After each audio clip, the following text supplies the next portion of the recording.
네, 안녕하십니까. 실전투자대 수상자 김 대표입니다. 자, 오늘 분석해드릴 종목 현대로템입니다. 자, K방산 관련주들 막 뜨거웠고 사실 지금은 조금 조정을 주고는 있습니다만은 또 추가적인 수출에 대한 부분들 기대를 많이 모아 볼 수 있는 상황이다라고 할 수가 있겠습니다. 자, 하지만 현대로템 보유하고 계신 분들 좀 지겹고 움직임이 크게 나오지 않는 상황에서 야, 이거 좀 움직임이 언제쯤 나올 수 있을까라는 또 생각을 하실 텐데요. 그 물음에 대해서 제가 오늘 말씀드리도록 하겠고, 또한 폴란드의 대표님 4조 원의 공급 계약이 나왔는데 왜 주가는 그렇게 반응을 하지 않습니까? 라고 또 생각하실 수가 있을 텐데요. 자, 이것들이 어떻게 반영이 되고 앞으로 어떤 흐름들이 나올 수 있을지 같이 체크하도록 할 테니까요. 영상 보시면서 좋아요와 구독하기, 알람 설정 부탁드리도록 하겠고, 구독하기 해놓으신다 그러면 제가 앞으로 현대로템을 지속적으로 영상 촬영할 때마다 내용을 빠르게 보실 수가 있습니다. 자, 현대로템의 우선 차트를 제가 이렇게 오랜 기간 동안 움직였던 것을 모아놓은 상황인데요. 현대로템 종목 자체가 사실 움직임이 강하게 가는 종목은 아니다라는 겁니다. 자, 왜냐하면 실적이라는 부분들은 항상 있는 상황들이고 현대차 그룹에서 좀 탄탄한 흐름을 보여주고는 있겠지만 늘 따라다니는 것이 바로 재무적인 압박이 많이 받는 상황들입니다. 자, 어떻게 본다 그러면 저는 이거를 조선이랑 비교를 해도 좀 되지 않을까라고 싶을 정도인데, 왜냐면 처음에 들어가는 비용들이 많이 들어가요. 조선 같은 경우에는 이제 처음에 수주를 따오면은 이제 건조시켜서 나갈 때까지 기간이 오래 걸리겠죠. 그런 기간이 들어가면서 뭐 철강도 들어갈 거고 여러 가지 부수적인 것들이 많이 들어가면서 비용에 대한 부담들이 많이 생깁니다.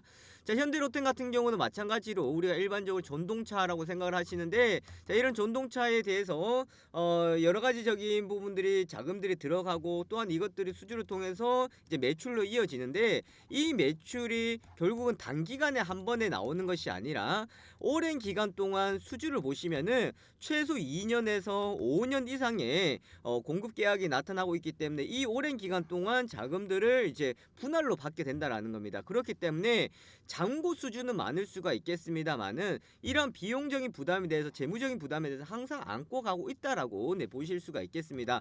자, 그렇다 보니까 그런 수주가 나온다고 하더라도 주가가 급격하게 올라가지 않는다라는 것은 이미 주가에 많이 현대로템의 이런 성장성이나 실적적인 부분들 여러 가지적인 부분들이 녹아 있기 때문에 흐름들 자체가 크지 않았다라고 할 수가 있겠습니다.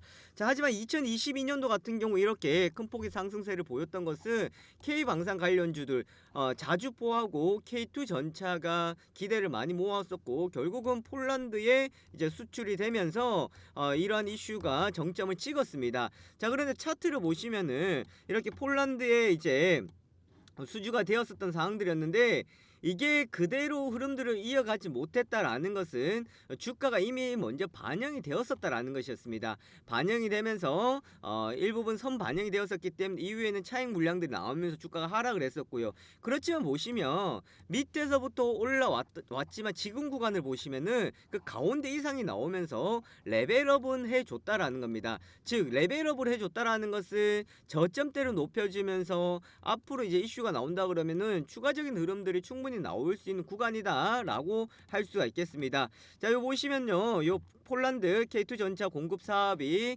이제 되면서 2027년 12월 31일까지입니다. 계약 수주 일자는 2022년 8월 26일이었는데요. 4조 5천억 원이었고 최근 매출액을 보시면 2조 8천억입니다. 매출액 대비 150% 이상이 넘는 거였는데, 자, 이걸 지금 아직까지 이때 날짜에는 수주에는 반영이 되지는 못했다라는 것을 보시면 되겠습니다. 그러니까 매출에 크게 반영이 되지는 않았다라는 것을 보시면 되겠고, 앞으로 이 수주 물량들이 이제 지속적으로 이제 반영이 될 것이다라고 보시면은 되겠습니다. 자, 여기서 뭐 추가적인 내용들이나 계약 기간에 이런 부분들은 변동이 있기 때문에 딱 이렇다고 해서 언제 얼마의 돈이 들어온다라고 우리가 확실히 알 수는 없겠지만, 재무제표를 보시면은 이렇게 수주나 그런 부분들이 이제 나와 있다라는 것을 보실 수가 있습니다. 자, 현재 보시면요, 수주 잔고를 한번 보고 가도록 할게요. 자, 현대로템의 수주 잔고를 한번 보고 가시도록 하겠습니다. 자, 여기 보시면은 수주 잔고가 있죠. 여기 보시면은 수주 잔고가 수주 총액이고 납품에 이제 수주 잔고가 여기 나와 있는 것을 보실 수가 있겠습니다. 자, 5조 원의 지금 수주 잔고가 있는 상황들이 되겠고요. 그러면 이 5조 원이 지금 당장 들어오는 것이 아니라 이제 납품이 되면서 이제 수주가 계속해서 들어올 수 있게 된다라는 건데, 자, 여기 보시면 우선은 지난 3분기 보고서 기준으로 보시면은 폴란드에 대한 수주 잔고는 아직 들어가 있지 않다라는 것을 볼 수가 있겠습니다. 자, 이 수주 잔고까지 합친다 그러면은 이제 10조 원 가까이 육박하는 잔고가 된다라고 보시면 되겠고요. 자, 실적을 보시면은 사실 매출액 같은 경우에 보시면은 이제 2조 2천억 원 지난해 보다가는 늘어나 있는 상황들입니다. 자, 영업이익 같은 경우에도 그만큼 늘어나면서 실적의 턴어라운드를 지금 성공을 시켰기 때문에 주가의 힘을 보탤 수가 있었다라고 보실 수가 있겠고요. 자, 그리고 지금 한국 K방산 같은 경우에는 정부에서 제가 밀어주고 있다라고 말씀드렸잖아요. 자, 이 내용 잘 보셔야 될 것 같아요. 한국 방산 급성장세 국내 첫 방산 ETF를 출시했다라는 내용인데, 자, 이거 어떤 내용이냐면 로봇 관련주 해가지고요, 로봇주들이 처음으로 ETF를 출시를 시켰습니다. 자, 그러면서 로봇 관련주들이 시장에 상당히 주목을 받기 시작을 했거든요. 자, ETF, 로봇 ETF라는 것은 로봇 관련주에 이제 투자를 한다라는 것이 되겠고, 방산 ETF 같은 경우에는 하나에어로스페이스, 하나시스템, 현대로템 등에서 이런 방산주들에 이제 투자를 한다라는 겁니다. 자, 이거를 투자를 한다라는 것은 왜 그렇겠습니까?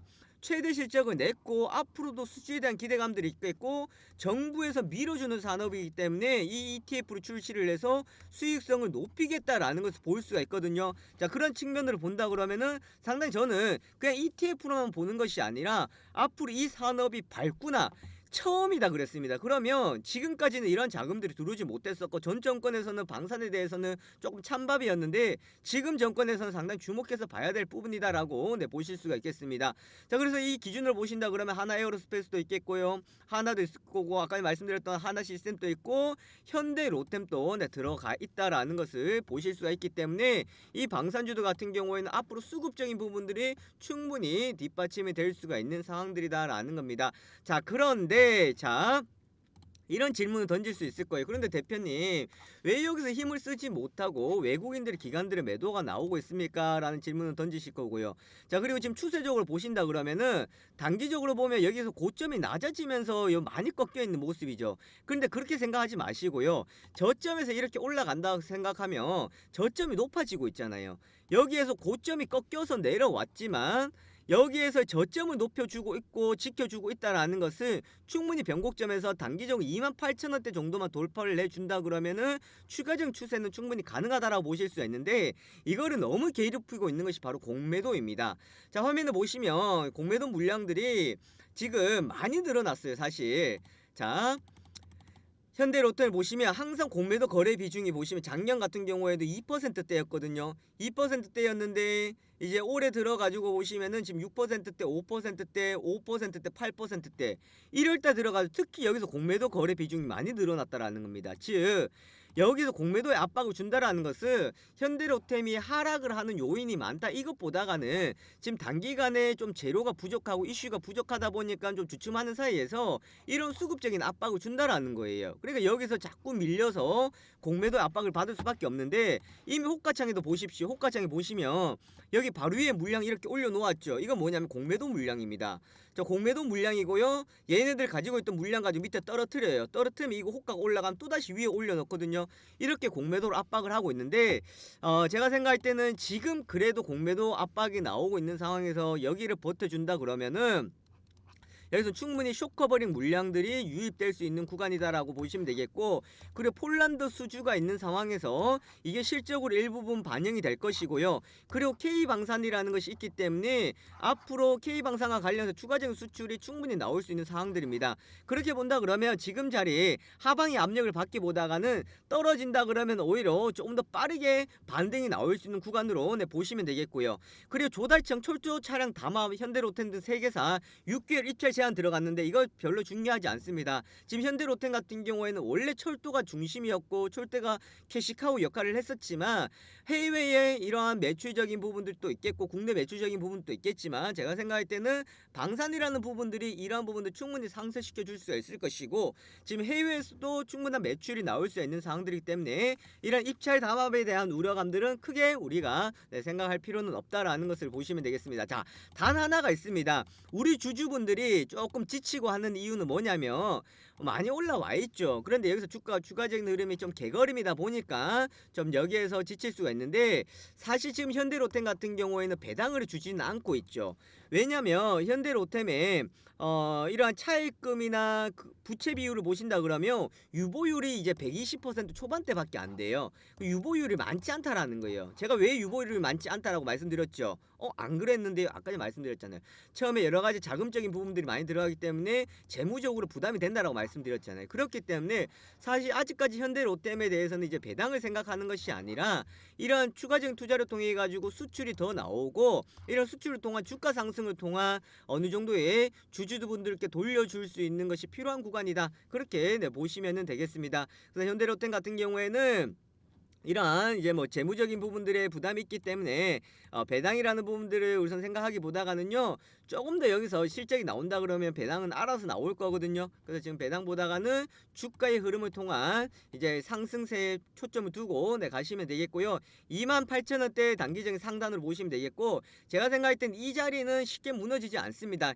26,000원대 무너진다면 빠른 반등 나올 수 있는 자리이기 때문에 오히려 추가적인 접근을 생각하신다 그러면 이 자리를 한번 보시면 좋을 것 같고요. 그리고 여기서 급하게 생각하지 마세요. 시장이요. 지금 IT 움직이고 대형주 먼저 움직이죠. 자, 이런 순환매도 다시 가면서 올해 들어가지고 한 두 번째에서 세 번째 정도에 다시 이제 움직일 수 있는 것이 방산주의지 않을까 그렇게 볼 수가 있으니까요. 이렇게 참고하시면 되겠습니다. 자, 저는 여기까지 보도록 하겠고요. 또 궁금한 것들이 있으면 제가 댓글로 남겨주시고요. 제가 또 영상 많이 촬영해서 가지고 오도록 할 테니까 구독하기, 좋아요 많이 눌러주시기 바라겠습니다. 감사합니다.